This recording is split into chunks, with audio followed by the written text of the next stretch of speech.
అయితే అప్పుడు తమాషా జరిగింది. ఈ భోపాల్ ముఖ్యమంత్రి, అప్పుడు నేను ముఖ్యమంత్రి ఉంటే భోపాల్ ఆయన పేరు శివరాజ్ సింగ్ చౌహాన్, ఆయన సీఎం ఉండే.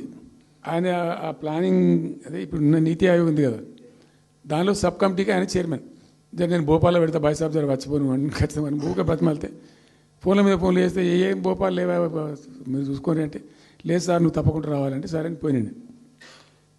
అయితే ఆడొక ఇండస్ట్రీ మినిస్టర్ ఉంది, వాళ్ళ గవర్నమెంట్కి ఉంటారు కదా మధ్యప్రదేశ్కు.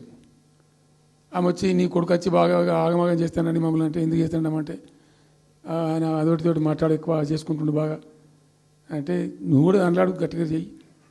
ఆమె వసుంధర రాజే చెల్లెలు, ఆమె పేరు యశోధర రాజేనా ఏదో అన్నది.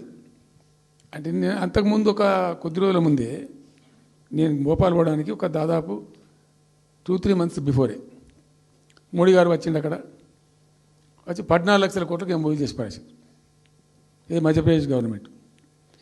నేను మొన్న 14 లక్షల కోసం చేసిన కానమ్మా, మీకు నాకు అర్థం కాదు, నీకేం రాలేదంటావు నువ్వు, ప్రధానమంత్రి మీకు సపోర్ట్ ఉండే, మీకు పార్టీ అయ్యి మీకు మంచిగా నీకు ఇంత లాభం ఉంది అంటే ఓ సో బోగసాయి సాబా. ఆమె నేను అతను ప్రామిస్ చెప్తాను, నేను ఐ వాజ్ షాక్డ్.